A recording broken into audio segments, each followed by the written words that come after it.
আজকে আমরা আপনাদের দেখাবো চিকেন বার্গার তৈরি রেসিপি। তো প্রথমে আমরা বন নিব মাঝারি সাইজের, এরপর নিব চাকচাক করে শসা, এরপর চিকেন চপ নিব, এরপর টমেটো সস নেব, এরপর আমাদের লাগবে হলো খাঁটি ঘি আর হচ্ছে স্লাইস চিজ। যাই হোক, এইসব সামান্য অল্প উপকরণ দিয়ে কীভাবে বানানো যায় আমি আপনাদেরকে দেখাবো। প্রথমে চুলায় প্যান গরম করে এর মধ্যে একটু ঘি দিয়ে এরপর চিকেন টিক্কাগুলো গোল্ডেন ব্রাউন করে ভেজে ফেলবো এবং সুন্দর একটা ঘিয়ের স্মেল বের হবে। এভাবে গোল্ডেন করে ভেজে ফেলবো। এরপর এরপর বনটা স্লাইস করে মাঝখানে tomato sauce, slice cheese, chicken sausages এবার শসা দিয়ে সাজিয়ে ফেলবো এভাবে। এরপর একটু টমেটো সস দিব।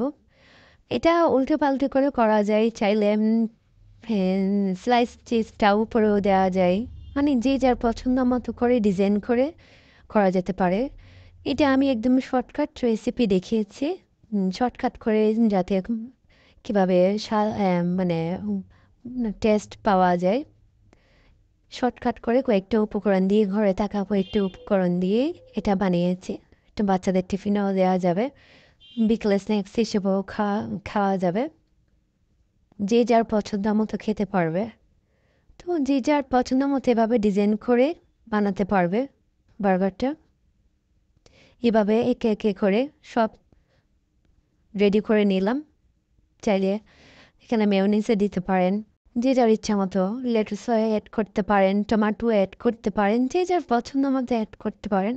তবে ঘরে থাকা যে কয়টা উপকরণ আছে এগুলো দিয়ে বানালে রেডি হয়ে যায় মজাদার চিকেন বার্গার। তবে চিকেন টিক্কাটা চপটা ভালো করে রান্না করতে হবে। এটা আমার ডিসক্রিপশন বক্সে পেয়ে যাবেন ইউটিউব চ্যানেলের।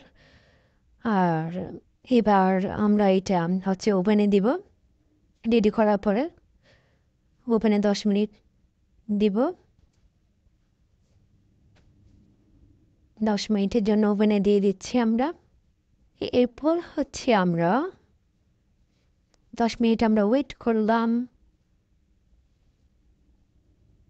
10 মিনিট ওয়েট করলাম, চিজটাও গলে আসবে। একটু গরম গরম অন্যরকম একটা স্বাদ, খেতে জিভে জল এসে যাচ্ছে আমার। রেডি হয়ে গেছে।